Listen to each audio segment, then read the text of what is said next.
What is it that all people want, I think, regardless of who they are? Some would say, like Sean Stephenson, having given a talk on YouTube in a prison, that even the most troublesome people to society in prison for murder, tough cookies, want love. Now, perhaps, though, they want more than just love. Perhaps they want to be understood, first of all.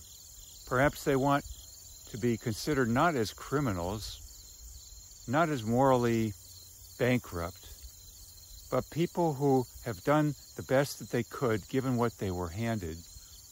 Environmentally, sometimes partly genetically. That environment including their parents, their neighborhood, their economics.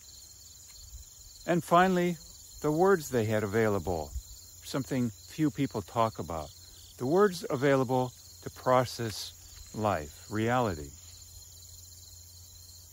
I think secondly then, as Alain de Botton had mentioned from the School of Life in England, when he talked about what is love, we all want to feel tolerated as per our flaws. And we don't want people to be skittish about them and to run for the hills and say we're just toxic. What matters, say, if we're somewhat aggressive or more at times, or maybe aggressive in the sense of putting others down emotionally and ourselves up, or just general unreliability issues, or manipulativeness in general, for money, power, whatever. We want to be tolerated for these flaws, not easily correctable sometimes at all.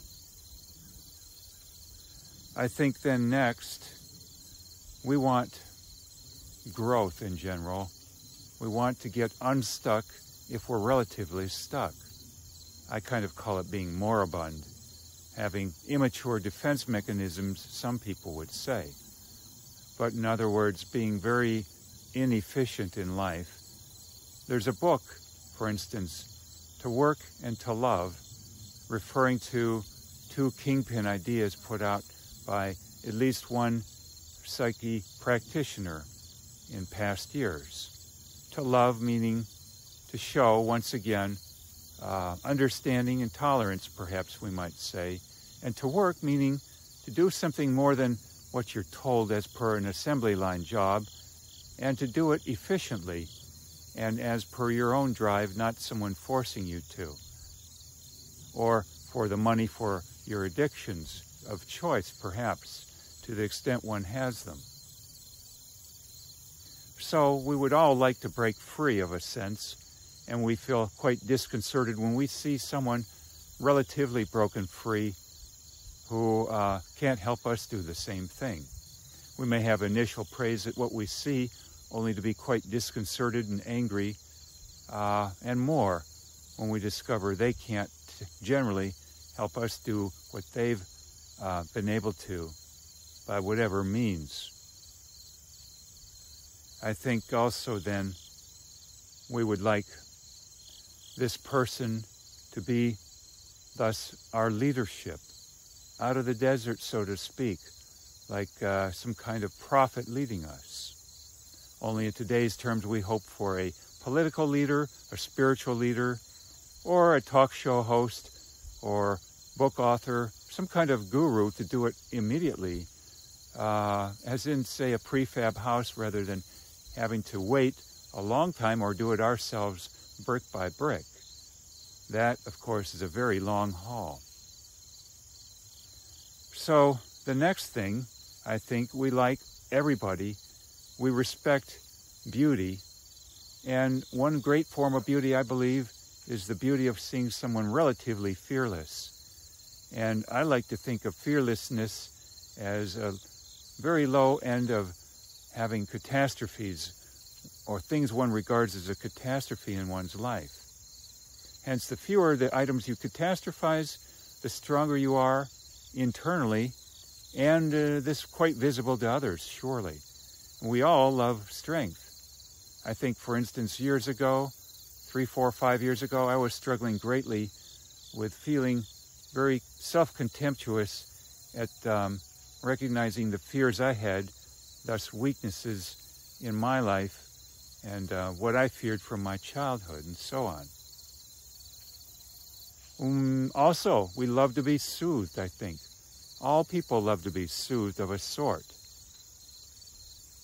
And finally, perhaps, but not least, we don't like being manipulated.